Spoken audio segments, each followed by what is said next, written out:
All right, good afternoon, everybody. My name is Wells Ellenberg. I serve as Vice Chair of the UGA SPIA Alumni Board of Directors and also as Director of Governmental Affairs for Southern Company. So on behalf of the board and on behalf of the company, we're honored and very privileged to have you all here today, and in particular to have the opportunity to hear from one of Georgia's preeminent public servants, the Honorable Senator Reverend Raphael Warnock. And for me, it's a special pleasure to hear him interviewed by one of my favorite University of Georgia professors, Dr. Audrey Haynes. This Federal Policy Outlook series is a great opportunity for us to hear about the good work that Georgia's public servants are doing in our nation's capital and how it impacts the folks back home.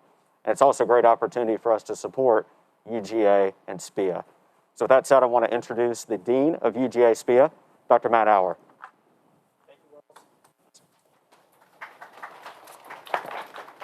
Hi, everybody. I'm Matt Auer. I'm the Dean of the School of Public and International Affairs. I want to welcome you to our Federal Policy Outlook series. And indeed, we are very honored to have the Honorable Senator Reverend Raphael Warnock with us today and Dr. Audrey Haynes. And also, I want to thank a number of folks, the DC semester students who are with us from the University of Georgia who are attending and who've been volunteering to help with the event today. Special thanks to our many sponsors who are with us today, the Diamond sponsors, UPS and Kia, Platinum sponsors, Southern Company, Home Depot, Dot Vote, Norfolk Southern, Randstad, and Coca-Cola. Our gold sponsor is Aflac. Silver sponsors are Troutman Pepper, Global Payments, and PepsiCo. Patron sponsors are UCB, Georgia Chemistry Council, Doug Maddies, Jim McVaney, and Harriet and Brett Melvin. Sponsorship support for SPIA is really important. The SPIA Alumni Board works with me to make sure that that support is going to students, undergraduates who need need-based scholarships, and then to our MPA students in the Masters of Public Administration program. So thank you. Finally, I want to thank the alumni board members whose hard work makes this series possible. Special thanks this year to Miller Robinson, who's the chair of the DC Events Committee, Jordan Layson, who is our newly appointed fundraising chair, and other members of the DC Events Committee, Meg Turlington, Francesca Amadeo, and Catherine Patterson. And a big thanks to Wells Ellenberg. He's the vice chair of the Alumni Board and director of government affairs here at Southern Company. Thank you to Wells and Maggie Newton, all of Southern Company, for this beautiful space for us today. Now I'd like to introduce Senator Warnock. Senator Reverend Raphael Warnock grew up in Caton Homes Public Housing in Savannah. He was born one of 12 brothers and sisters raised in coastal Georgia. His father, a veteran, small businessman and preacher, grew up in Burke and Screven County, Georgia. Senator Reverend Warnock's mother grew up in Waycross, Georgia, where she spent summers picking cotton and tobacco. A graduate of Savannah's Sol C. Johnson High School, Senator Raphael Warnock's mother and extended family still lives in the Savannah area. Senator Warnock is a proud graduate of Morehouse College. After graduating from Morehouse, he went on to earn a PhD and began his career as an ordained minister. For over 15 years, Senator Warnock has served as the senior pastor at Ebenezer Baptist Church in Atlanta, the former pulpit of Reverend Dr. Martin Luther King Jr. He's the youngest pastor selected to serve in that leadership role at the historic church. In some ways, the rest is history. We know Senator Warnock became senator in January of 2021, but I want to point out how hard he is working for citizens of Georgia. He serves on several committees and subcommittees. I'm going to mostly mention just the committee assignments. He's on the Committee on Commerce, Science, and Transportation, the Committee on Banking, Housing, and Urban Affairs, where he's the chair of the Subcommittee on Financial Institutions and Consumer Protection. He's also on the Committee on Agriculture, Nutrition, and Forestry, and he chairs the Subcommittee on Commodities, Risk Management, and Trade. And there are many others. And perhaps Dr. Haynes and Senator Warnock will get to talk about some of those assignments. And with that, I'll turn the program over to Dr. Haynes. Thank you, Dean Auer. Oh, the microphone's actually working. That's great. Well, it is such an honor to be here and to have an opportunity, which is, I was telling Senator Warnock, has made me much more popular with my kids and a number of my neighbors who all have said the nicest things about the senator and have told me how lucky I am that I get to be here. But I am aware of that. So let's dig into some questions because I know everyone wants to hear from you. So to begin with, so far in your tenure as a U.S. Senator, what has been most rewarding in the role for you? Well, thank you so very much. It's wonderful to be here with the University of Georgia. I'm grateful to Dean Auer and Dr. Haynes for this time, and certainly to all of our sponsors, and especially to our students, both the folks who are here and the folks who are streaming us live. I have to say, Dr. Haynes, that serving as the junior United States Senator, I'll have to explain to you why Senator Ossoff is the senior senator. My last name begins with a W, his begins with an O. I tease him because I'm about 18 years older than he is, but he's the senior senator.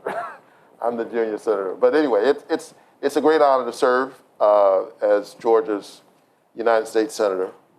And it's really an extension of my lifelong commitment to service. Somewhere I heard a teacher say that service is the rent you pay for the space you occupy. And I took that to heart. And it was a value and commitment instilled in me by my parents, both ministers. And it's a great honor to have the people of your state ask you to represent them in the United States Senate. And so I can't tell you how much I'm enjoying this job, even during the difficult days. Washington can be a frustrated place. All of us wish it was functioning better. I think we would all like to overcome some of the gridlock and actually get things done for ordinary people. So you have your frustrations. But we have frustrations in our own families. Doesn't mean we don't love them. And we don't get to leave, we don't get to escape. You're kind of stuck with those folks. And so I am committed to the American family. And that's how I think of us. And all families are complicated. And all families are in some ways dysfunctional. Ask any therapist, they'll tell you that. Have you been to my house? So the pastor and me saw this moment, especially, where our country in so many ways is being torn apart by so many deep divisions that are old and recurring, and demagogues who are willing to exploit those divisions. I felt that, in a real sense, that the country could use more moral voices in these leadership positions. I come out of a tradition shaped by the likes of John Lewis, who was the conscience of the Congress. And if the Congress needs a conscience, maybe the Senate needs a soul. And I'm grateful to be able to serve as someone who comes out of a deep faith tradition that embraces the perspectives of others who don't share my faith or who don't have any particular faith at all, but people of moral courage, and to represent the best in Georgia and who we are. Well, that fits perfectly with my next question because, you talked about your role and, you're representing an entire state and you're advocating on behalf of it. You're doing your best to, bring back help to the state. And everyone says and mentions that you are earning the title of one of the hardest working members of the U.S. Senate. And we know that by virtue of the fact that you're here with us today. And you've been working to route federal money to Georgia for things like health care, national security research, rural broadband, urban walking paths, and a host of other things. But the question, to what you just shared is how do you communicate that dedication, that serving the American family, especially when you mention the divides that we have? How do you communicate to them, citizens who perhaps didn't vote for you or citizens who just are not paying attention to politics? How do you hear them and how do you communicate to them? Sure. Excellent question. Look, I just get up every morning and I'm committed to doing the work. And I enjoy doing the work. And I have been very intentional about making sure that I stay in touch with the people of Georgia. One of the things that I learned as a pastor is that you don't learn how to become a pastor by going to seminary. That the education is necessary, but it's really the people who teach you how to be a good pastor. And they give you good feedback if you listen on Sunday. You might think your sermon's pretty good until you hear the folks standing in the rear. But I think that's a leadership lesson that applies to so many sectors. You can't lead the people if you don't love the people. And so I spend a lot of time trying to stay connected to the people of Georgia. If you check my record, we've had a number of press conferences. My office is wide open. I talk to the press all the time because I do think that the press is the fourth estate of government.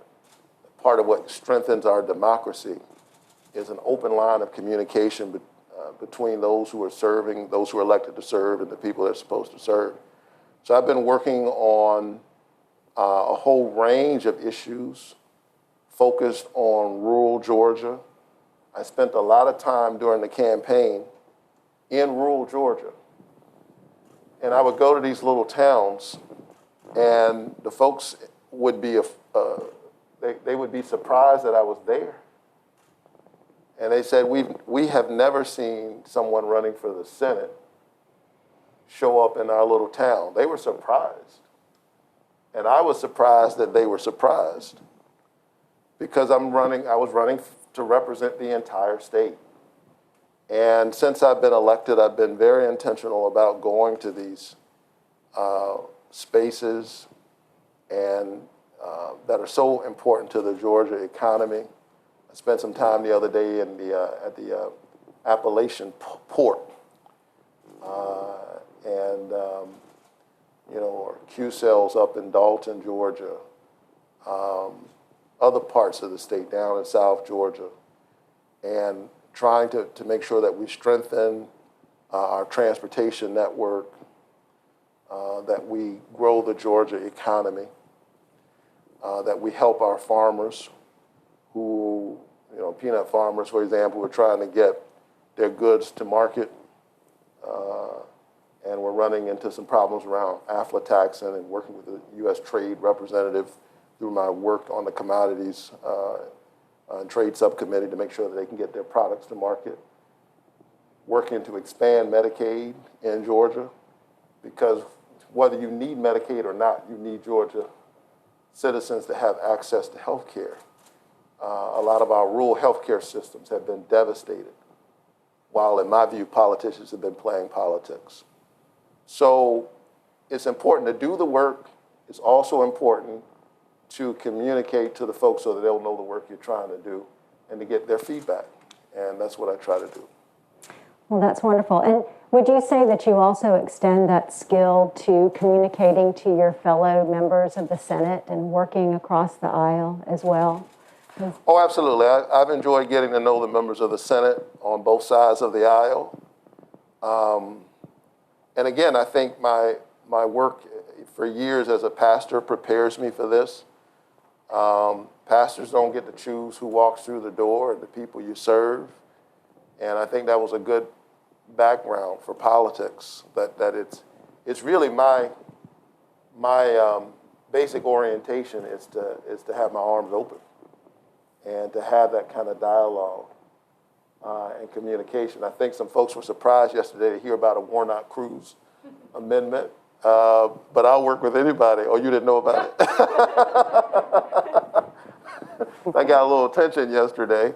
It was about I-14, a highway to go through Texas into Georgia. And he and I both serve on the Commerce Committee. We couldn't get it done on the committee, so we came together to get it done in this bipartisan infrastructure bill. And so this will connect communities, particularly around our military installations in Georgia, from Augusta to Columbus, and I'll work with whoever I got to work with to get something done. Well, given that you are doing all this work, the dean mentioned some of the actual committees that you are serving on and your role chairing an important subcommittee. Can you tell us, since this is a federal policy outlook, program, a little bit about some of the work that you plan to be doing or are currently doing in those committees that will benefit the state? Sure. So I serve on the Agriculture, Nutrition, and Forestry Committee. And the committees that I'm on, I didn't just accidentally land there. I advocated to be on these committees. As soon as I was elected, I lobbied hard to get on certain committees. Obviously, agriculture is our largest export out of Georgia. And so I wanted to make sure that I was there working alongside Sanford Bishop on the House side and David Scott and our entire delegation to make sure, because the thing about ag is that the concerns and the vision about what we need to be doing is largely geographical. It's not so much political, ideological, and some of these other fault lines. It's geographical. People who are in the ag sector, what they want to do probably has a lot to do with where in the country they live and therefore the kinds of products that they're exporting. And so Georgia is well represented on that ag committee. And I work regularly across the aisle to make sure that our peanut farmers can get their products to market.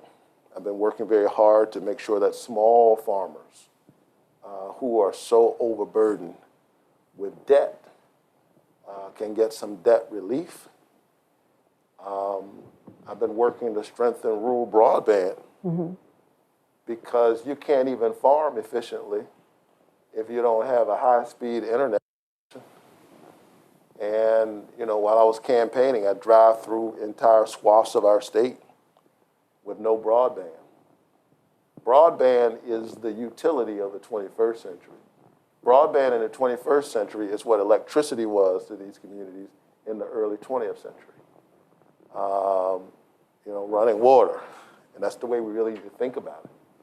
And if you think about it in that way, it will inform the kinds of investments you think that we actually need. So, we cannot afford for communities to be disconnected. And we saw that during the COVID-19 pandemic. The homework divide, the digital divide, telehealth, all of these things. Farming, all of these absolutely critical. So I've been working on that. And then we've got to address these issues around the economy, initiatives that will create jobs. Georgia is a multimodal state, so I've been very involved on commerce, strengthening our short railroads and the connections between highway, freight, transport through the railways and our ports. I'm from Savannah, one of the busiest and largest ports right now in the Western Hemisphere is down in Savannah. It's expanding. I'm so proud of the work that's happening there. It's important that we build out our railway infrastructure. It takes a whole lot of trucks off the roads, which has public health implications, certainly has implications regarding carbon emissions, while at the same time creating jobs. And so what you're talking about is a holistic view of the work that we have to do that understands that we have to build a future that is both economically sustainable and ecologically sustainable. And that those two things are actually related, that the jobs of the future are in the low emissions, green energy sector. And we need to invest in that. And Georgia should be leading, which is why I'm glad QCell is in Georgia. Up in Dalton, of all places, known for carpets, you've got a company in Dalton, Georgia, producing solar panels and contributing to the green energy future that we need. So all of these are things that I'm working on. I've been working hard to expand Medicaid. I've been fighting for Medicaid expansion long before I was running for the Senate. 2014, when Georgia refused to expand Medicaid, I stood up as an activist saying that it was the right thing to do. I believe that health care is a human right.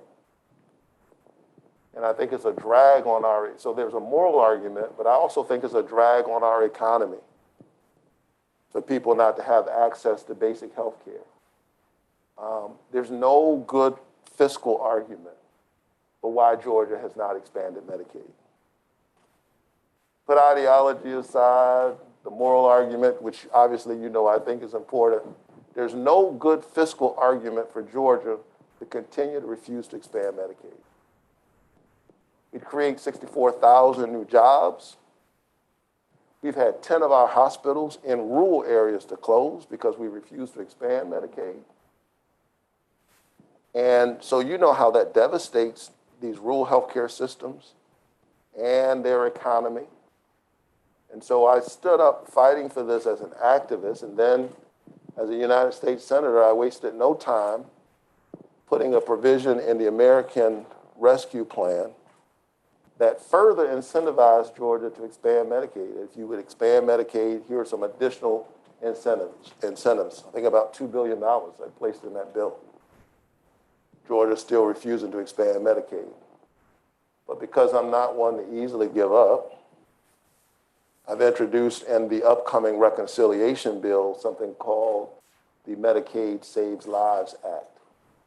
And this will literally create a federal look-alike program so that Georgia, which is one of only 12 non-expansion states, 38 states have all expanded Medicaid, some with red state governors. It will allow the 500,000 Georgians, as many as 625,000 who would be eligible, who are in the coverage gap, to access Medicaid, because my argument is that Georgians should not be prohibited from accessing the health care that they're already paying for through their federal income taxes, just because politicians at the state level are still fighting about something which I think is practically over. You understand? So I think it's an important point, because sometimes when you're talking about all these programs, they'll say, "Oh, there you go, yeah, another, tax and spend, whatever they want to call you." But you understand that by refusing to expand Medicaid, we're not saving Georgia taxpayers a dime.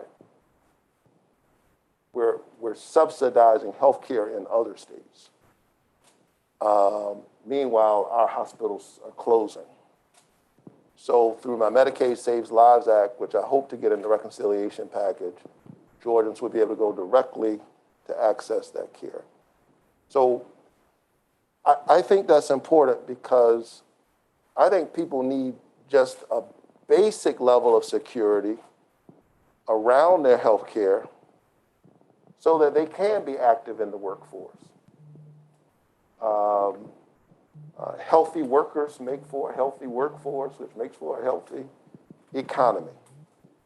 I'm very excited about both this bipartisan infrastructure bill. It's got some really good stuff in it. I'm glad we were able to get it done in a bipartisan way.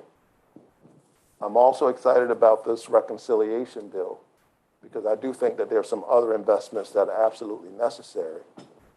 And I'm deeply committed to strengthening and securing what I call the infrastructure of our democracy. We are witnessing a wholesale assault on voting rights all across the country, and Georgia's ground zero for that fight. And be really clear, I'm a pragmatist. As a Democrat, as someone who has the views that I have, I know everybody doesn't share my views. There are probably a few Republicans in this room. Let me see where you are. We're going to win some, lose some, and I'm okay with that. I really am. Nobody's got all of the best ideas. But I actually believe in democracy. Like, I think I think that democracy is the political enactment of a spiritual idea, that all of us have within us a spark of the divine. You don't like all that God talk. All of us have value. And therefore, we ought to have a voice about the direction of the country. So let's have the arguments. And some days, you know, the folks on my side of the aisle will win. Some days the other side will win. But let's not play games with the system. Let's not squeeze people's voices out with all of this dark money. You don't know who's paying for these ads, who's pushing this agenda. Have you ever asked yourself, how is it that even when Americans agree, we can't get certain movement on certain issues? It's because the people's voices have been squeezed out of their democracy. All of this voter suppression, all of these provisions that would allow partisan actors to nullify the election while the voters are casting their votes. All of us, regardless of party, should be concerned about that, because the thing we must protect is the infrastructure of our democracy, and that's how we get infrastructure and a whole range of other things done. Sorry for the long answer, but It's a good answer. I'd give it an A+. There you go. thank you. You're welcome. From the professor. That's right. And you know I'm a tough grader. So, Dean, I just wanted to check and see if we had time for another. And then I've got to make sure we allow some audience questions that they have come to the senator's way. Well, let me ask this last question. Sure. You serve on the Committee on Commerce, Science, Transportation, and a joint economic committee. And this is a committee that has a lot of star power. Some of the names that everyone is familiar with serve on that committee, the stars of the Senate. And it's a joint committees, as you all know, combine the House and Senate together, and they work on very important areas. And so recently there have been some hearings on the concentration of corporate power and its role in undermining shared prosperity. So have you found that, you know, given those hearings, do you find that there's room for Republicans and Democrats to work together to think about ways that can grow the economy and make good recommendations for policy in that area? I hope that there is. And yes, I mean, I think we are obligated to try because we were sent here to do the people's work. And a healthy economy is not a cure-all for every single thing, but it certainly helps a whole lot of things. And so as I demonstrated yesterday with the amendment, Yeah. I'm willing to work with anybody to get whatever we need done for the people of Georgia. Well, thank you for that. And now we will. Senator, we know you have to get back to the Hill for a vote pretty soon, but we wanted to make sure that audience questions could come your way as well. I've got a handful of them here. Among the folks in the audience today are students from the Washington Semester Program. That's the University of Georgia's program here, where students spend a semester working on the Hill and taking classes. We have a beautiful hall that we want to make sure you see at some point, Delta Hall, right on Capitol Hill. But thinking about their future, some of them are kind of hoping maybe someday there'll be a senator or two from Georgia or elsewhere.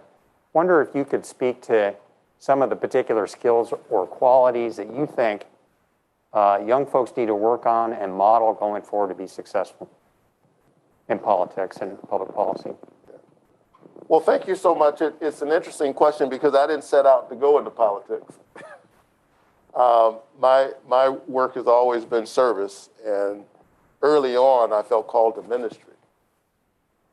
And my service is in the Senate is an extension of that core commitment. But I've talked to some of the students here, and it doesn't take long for me to see that you've got a very bright and motivated group of young people here. And my whole staff will tell you that I was most giddy about this meeting coming over here today. You all give me hope that our future is going to be all right.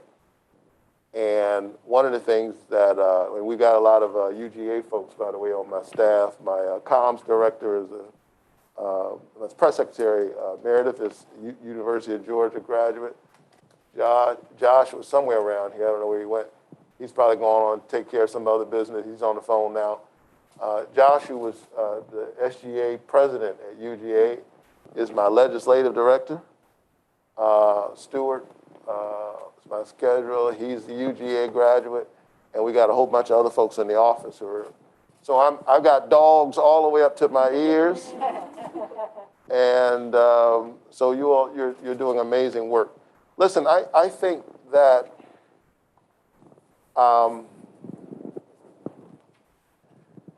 I've just always tried to be committed to excellence. I had a dad who, woke me up every morning. He believed you don't sleep late, you get up and you get moving, you get dressed, put shoes on, get going. And I think that and I don't have to tell this to this group because you've gotten as far as you are, as you've come already, but I think that sustained commitment to excellence over time, wherever it is you're showing up, trying to bring your best, I think it goes a long way. And it opens doors, some that you don't even imagine that are possible. But I also think it helps to be a good person. I'm in a field where everybody gets called the honorable. I think we ought to try to actually try to be honorable, to keep your word, to do what you said you're going to do, or at least try to do it.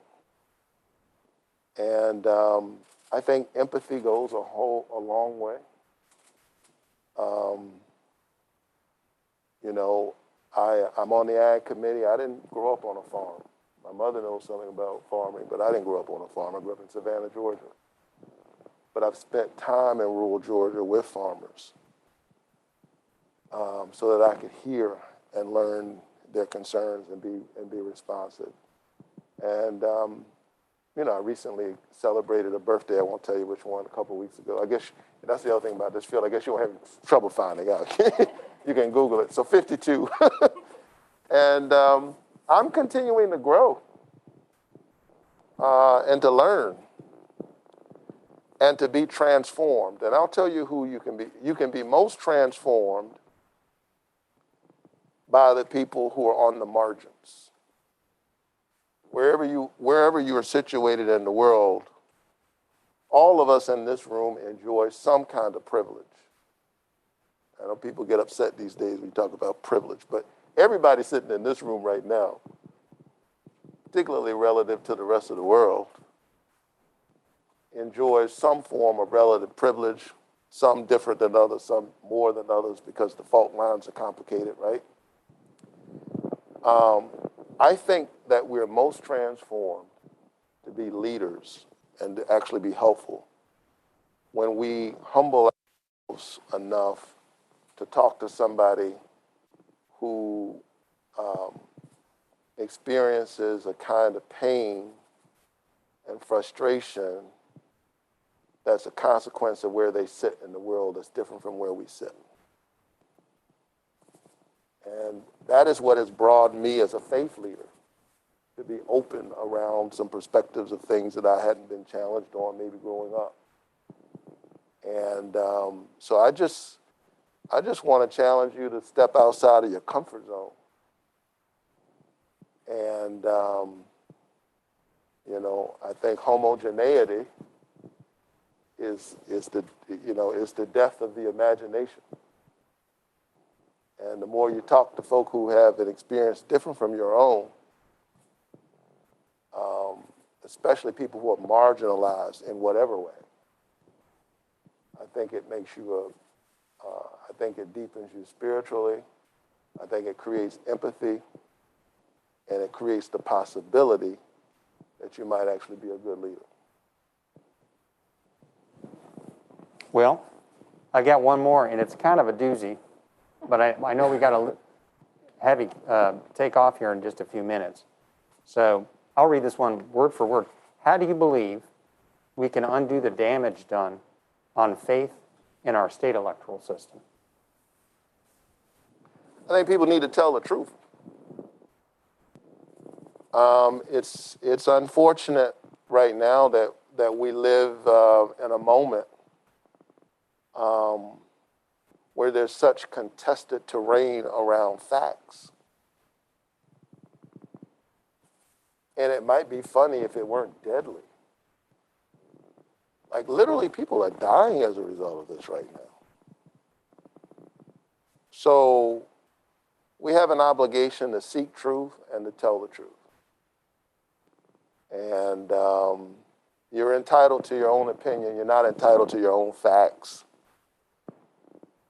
And what I have learned over what I've learned in this moment is the degree to which people are willing to exploit anything for an advantage. And I think the only fix to that is the people.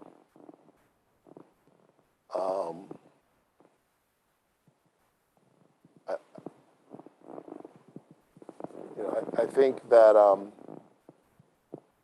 that too often politicians are so focused on the next election that they're not thinking about the next generation. And I enjoy being Georgia's senator. I do. I'm loving this job more than I thought I would. And I thought I would enjoy it. But my core commitment is to service. And any other title I wear that as a loose garment.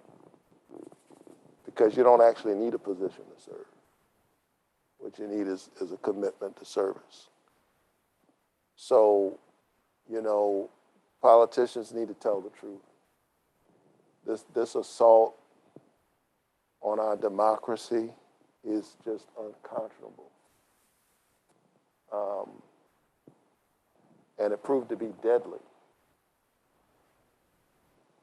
And I was literally sitting in a hearing today, and half of us are in mass and half of us are not. And that's based on party? Are you kidding me? Like a virus is a partisan issue right now? So we just got to recommit ourselves to telling the truth and to owning the truth and embracing the truth even when the truth is uncomfortable. Senator, I want to thank you so much for joining us today. Thank you. And also special thanks to Audrey Haynes, who I didn't even have the proper etiquette here to properly introduce to you, but she's one of our most celebrated teachers at the University of Georgia. So, I produce some great students because I get lucky, is the truth. I get lucky because we have great students. and I also just wanted to really quickly tell folks, be on the lookout from us, folks who are tuning in on Zoom, and everybody here, because we have our alumni event here every fall. Ours is going to be on October 12th at the Mayflower Hotel. And Paul Begala, who was, some of you might know that name, he was an advisor to President Bill Clinton, is going to be our keynote speaker. That should be fun, October 12th. And in addition, we've got an event coming up, our Alumni Board Speaker Series on August 25th at the Metro Atlanta Chamber on an important issue as well, crime, politics, and policy in Atlanta and elsewhere in Georgia. So stay tuned for that. Lots coming. Thank you so much, Senator. Really enjoyed it.